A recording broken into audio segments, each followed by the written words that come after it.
Definitely I will be back to do the Shvil. I just have to figure out when and how. So stick with me, guys. We're gonna do it.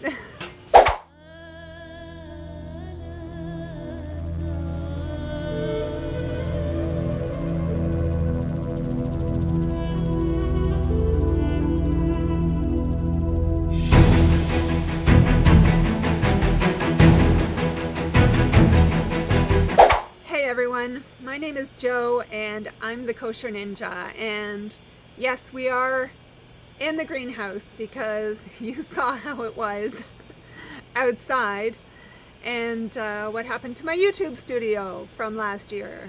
So I just recently embarked on an adventure to hike through Israel along the Shvil Israel, or Israel National Trail. And I have a bunch of videos, daily videos, kind of my journal from that adventure on my channel. So welcome to my channel, check out my videos, subscribe while you're here. But right now we're going to talk about some of my thoughts about my adventure, sort of after the fact. What am I going to do differently when I go and fill in my gaps or redo the Shvil? Well, for starters, I'm going to throw out the red book. And I don't mean literally throw it out, although I did throw it out on the trail as I was walking down the trail, but yeah. So before you get your knickers all in a knot, I don't mean literally throw out the red book.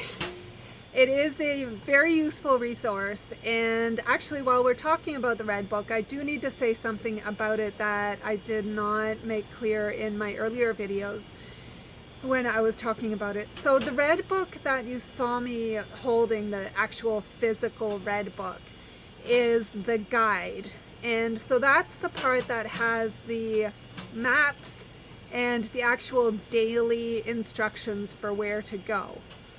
But for a number of reasons, I assume, but especially to keep the weight of the guide down, they've actually there's a preface section, which is the part about training and preparation and what you need to bring, and that preface is available for free online on the INT forums.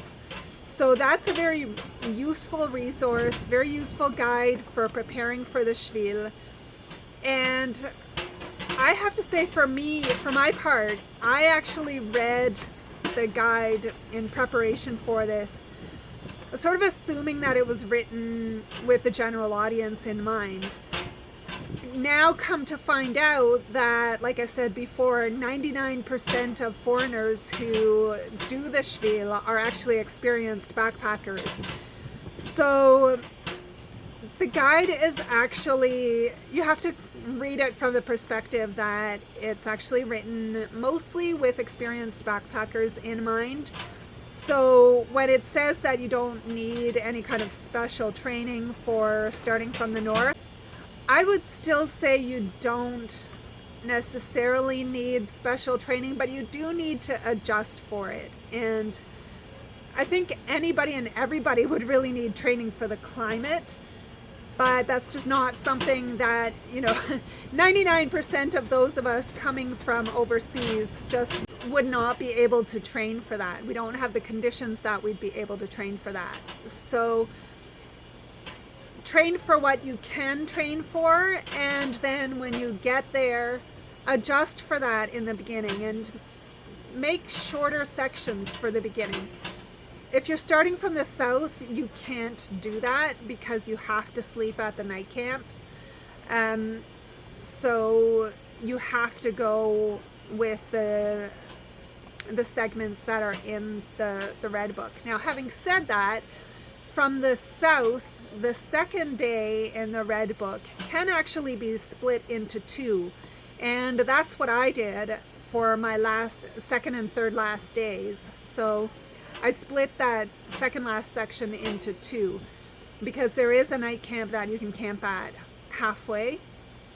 But if you are coming from the north, then definitely take that into account and start it easy.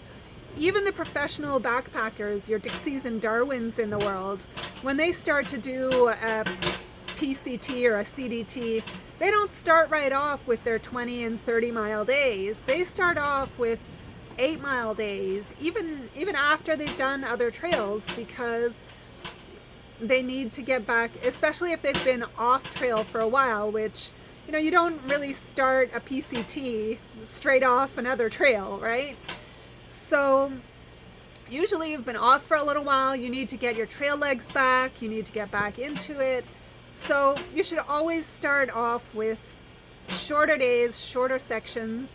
And there are some challenges, especially when you don't know the lay of the land. You're coming to a new country, or even like I've been there several times before, but I've never hiked on the Shvil. So I've hiked in Engedi, but that's a very limited sort of area. And so I didn't know sort of where I could cut those sections off and where I could maybe either hitchhike into town or camp out.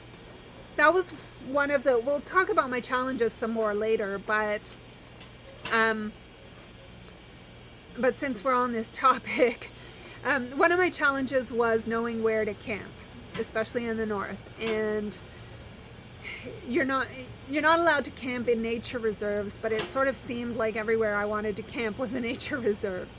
So you do have to do your research and figure that out, and there would have been places where the Shvil went along roads where I probably could have hitchhiked into town to shorten the segment.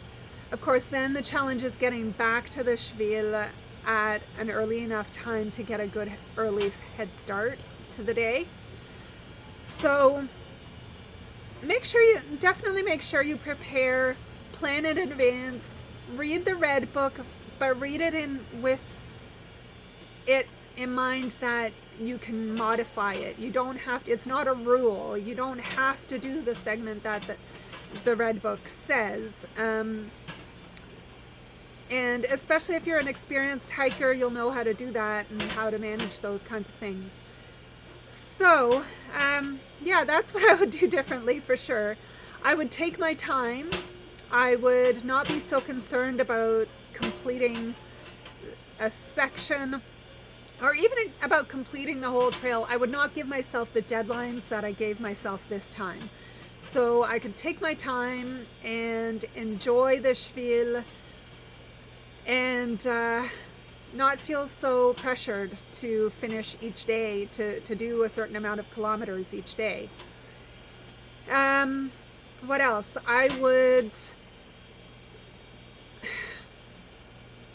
I had some challenges in juggling some of the different competing activities along the trail.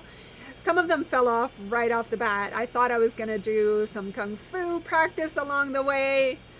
Just no time. But like I said, I didn't have really time or opportunity to think about some of the things I wanted to think about. And the fact of doing the Shvil versus YouTubing about it, telling you guys about it. So they were both, I think, equally important. But because I've never done the Shvil before, I was trying to focus on both, and it was a bit of a challenge. So I think especially if I have more time, if I'm taking my time and putting less time pressure on myself, I think I'd be able to do a better job of sort of sharing the experience with you guys. But I mean, I did. I think I did share the experience quite sort of the way that it was. It was very raw at times in terms of how it was going, and some of the low points as well. But I think I'd be able to bring you guys along in a much more meaningful and positive way next time.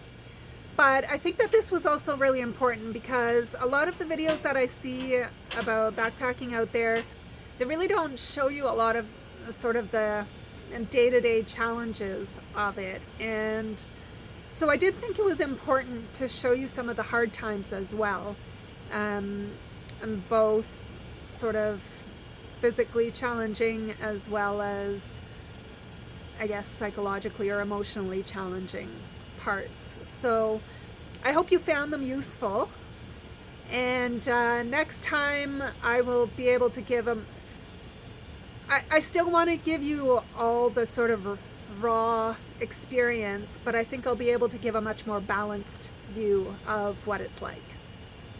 Somebody asked me what were my favorite moments, and okay, well, there's a couple things here. There were so many great moments, and the other question is what were the hardest moments or scariest, and there were a lot of those too.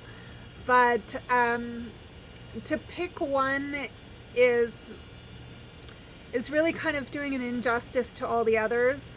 But I will say that I have sort of two favorite moments. One's sort of my personal favorite moment, which is on day 10, I believe it was, and I'll give you a hint, it involves horses.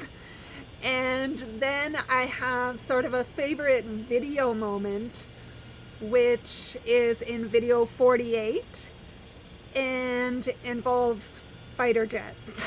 So that's all I'll tell you. No spoilers. You got to go watch them for yourself. So the next question, what was the hardest moment? This one's actually an interesting question because some of the moments that you would have thought were the hardest really weren't. So night hiking, I don't recommend it. Definitely don't recommend it, but it was definitely not the hardest moment. Heading solo into the desert was not the hardest moment. Facing some of the ladders halfway up cliffs, they were tough. They were kind of scary, but they weren't the hardest moments.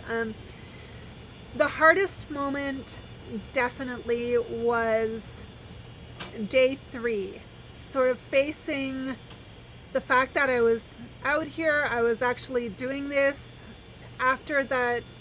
Day 1 was really hard, but I sort of faced that and I decided and I committed to doing the rest of it, to continuing. And then on day 3, just sort of coming to the realization that here I was doing a very, very short section. I was highly dehydrated, and just realizing that I really didn't have the foggiest clue what I was doing. Even just something basic like reading a map. I was like, but I know how to read maps. So just coming to that realization, that was really hard. But I got some encouragement over the next couple of days from some people, the father-daughter team that I met, from my friend who I met along the way and who sort of sent me off with her her faith in me, which was really, really great. Thank you so much. And then the trail angel at the kibbutz Baram, and just some of the people that I met along the way as well, in those days following that, really helped me to just feel better, I guess, about the whole endeavor. But day 3 was definitely, I think, the toughest day.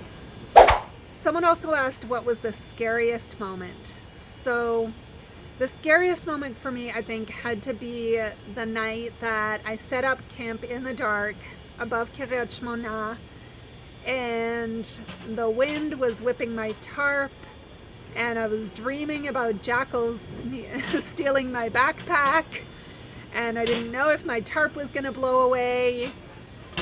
I really didn't get much sleep that night. That I think had to be the scariest moment that I had. I think that was day 4, the night of day 4. So it was still very early on, and I really didn't know what I was doing. And yeah, so that was definitely I'd say the scariest moment. If you have any other questions, please put them in the comments section down below, and I really can't wait to answer some of your questions and see what you guys think about my journey. So if you like this video, give me a thumbs up, share the video with your friends, and subscribe. And if you've ever hiked the Shvil Israel or elsewhere in Israel, let me know about it in the comments down below. And I can't wait to see you again next time. So until then, thanks for watching, and shalom, eh?